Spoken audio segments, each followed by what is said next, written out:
Hello ചങ്ങായിമാരെ, ഇന്നൊരു അടിപൊളി പെപ്പർ ബീഫ് കറി ആയാലോ? എങ്ങനെ ഉണ്ടാക്കുന്നതെന്ന് നോക്കാം. ഞാനിവിടെ 1 കിലോ ബീഫ് എടുത്തിട്ടുണ്ട്. നന്നായി കഴുകി കുക്കറിലിട്ട് കൊടുക്കുക. ആവശ്യത്തിനുള്ള വെള്ളം ചേർത്ത് കൊടുക്കുക. ആവശ്യത്തിനുള്ള ഉപ്പ് ചേർത്ത് കൊടുക്കുക. 1 ടേബിൾ സ്പൂൺ അളവിൽ മഞ്ഞൾപ്പൊടി ഇട്ട് കൊടുക്കുക. ഒരു ഉള്ളി ചെറുതായി അരിഞ്ഞത് ഇട്ട് കൊടുക്കുക. ഒരു തക്കാളി ചെറുതായി അരിഞ്ഞത് ഇട്ട് കൊടുക്കുക. ഇതിനെ അടച്ച് വെച്ച് ഒരു 8 വിസിലാവുന്നത് വരെ വേവിച്ചെടുക്കാം. ഇനി നമുക്കതിൻ്റെ മസാല റെഡിയാക്കി എടുക്കാം. അതിനു വേണ്ടിയിട്ട് 3 സവാള, 4 തക്കാളി, 1 പച്ചമുളക് ചെറുതായി അരിഞ്ഞെടുത്തിട്ടുണ്ട്. ഫ്ലെയിം ഓൺ ചെയ്യുക. പാൻ വെച്ച് കൊടുക്കുക. ആവശ്യത്തിനുള്ള ഓയിൽ ഒഴിച്ച് കൊടുക്കുക.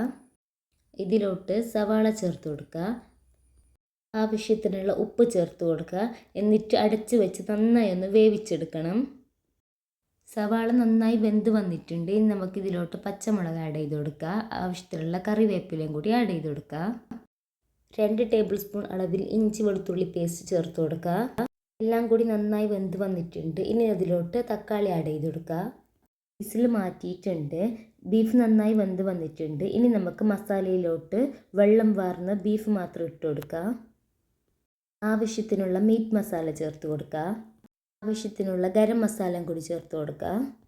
ആവശ്യത്തിനുള്ള കുരുമുളക് പൊടിയും കൂടി ചേർത്ത് കൊടുക്കുക. എല്ലാം കൂടി നന്നായി ഒന്ന് മിക്സാക്കി എടുക്കുക. ആവശ്യത്തിനുള്ള സോയാ സോസും കൂടി ചേർത്ത് കൊടുക്കുക.